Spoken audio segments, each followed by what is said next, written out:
ഇന്ന് ജൂലൈ 1. ഇന്നു മുതൽ സാധാരണക്കാരുടെ ദൈനംദിന ജീവിതത്തെ ബാധിക്കുന്ന നിരവധി സുപ്രധാന മാറ്റങ്ങളാണ് രാജ്യത്ത് നിലവിൽ വരാൻ പോകുന്നത്. പാചകവാതക വില, റെയിൽവേ നിയമങ്ങൾ, പാസ്പോർട്ട് ഫീസ്, ആധാർ അപ്ഡേറ്റ് തുടങ്ങി വിവിധ മേഖലകളിലാണ് പുതിയ മാറ്റങ്ങൾ കൊണ്ടുവന്നിരിക്കുന്നത്. LPG ഗ്യാസ് സിലിണ്ടർ ബുക്കിംഗുമായി ബന്ധപ്പെട്ട നിയമങ്ങളിൽ വലിയ ഇളവുകളാണ് വരുന്നത്.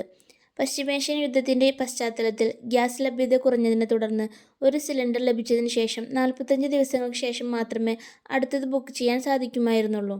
എന്നാൽ പുതിയ സാഹചര്യത്തിൽ ഈ നിയമത്തിൽ ഇളവുകൾ അനുവദിച്ചിട്ടുണ്ട്.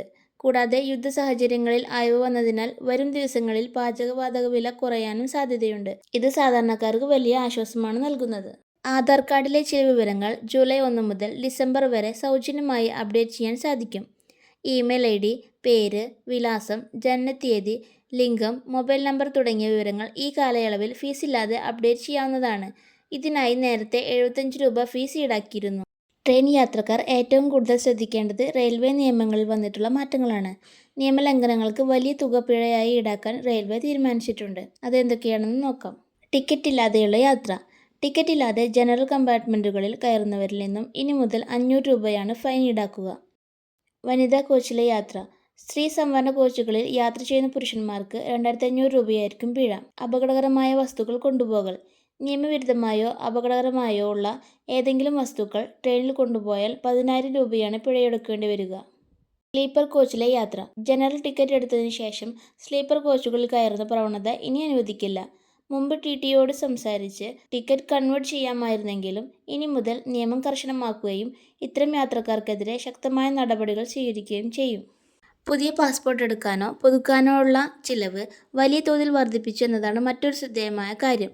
ഇത് ജൂലൈ 1 ഇന്നു മുതൽ പ്രാബല്യത്തിൽ വന്നു. 36 പേജുള്ള സാധാരണ പാസ്പോർട്ട് അപേക്ഷയ്ക്ക് നിലവിലുണ്ടായിരുന്ന 1500 രൂപയിൽ നിന്നും ഫീസ് 2500 രൂപയായി ഉയർത്തിയിട്ടുണ്ട്. അതുപോലെ തന്നെ 60 പേജുള്ള പാസ്പോർട്ടിന് ഇനി 6000 രൂപ കൊടുക്കേണ്ടി വരും. ഈ വർഷത്തെ ആദായനികുതി റിട്ടേൺ സമർപ്പിക്കാനുള്ള അവസാന തീയതി ജൂലൈ 31 ആണ്. നിശ്ചിത സമയത്തിനുള്ളിൽ റിട്ടേൺ ഫയൽ ചെയ്തില്ലെങ്കിൽ വലിയ തുക പിഴയായി അടയ്ക്കേണ്ടി വരും. ഇനി ക്രെഡിറ്റ് കാർഡുകൾ വന്ന മാറ്റങ്ങളാണ് പറയാൻ പോകുന്നത്. City bank, yes bank, HSBC എന്നിവയിലുണ്ടായ മാറ്റങ്ങൾ എന്തൊക്കെയാണെന്ന് നോക്കാം. സിറ്റി ബാങ്ക് ക്രെഡിറ്റ് കാർഡുകൾ ജൂലൈ 15ഓടെ പൂർണ്ണമായും ആക്സിസ് ബാങ്കിലേക്ക് മാറ്റും. കാർഡ് നമ്പർ, പിൻ നമ്പർ, കാലാവധി, CVV എന്നിവയിൽ മാറ്റമുണ്ടാവില്ല. പക്ഷേ ആക്സിസ് ബാങ്കിന്റെ പലിശ നിരക്കുകളാവും ബാധകമാവുക. യെസ് ബാങ്കിന്റെ ക്രെഡിറ്റ് കാർഡ് ഉപയോഗിക്കുന്നവർക്ക് സൗജന്യ എയർപോർട്ട് ലോഞ്ച് സൗകര്യം ലഭിക്കാൻ ഓരോ ക്വാർട്ടറിലും 35,000 രൂപ ചെലവഴിച്ചിരിക്കണം.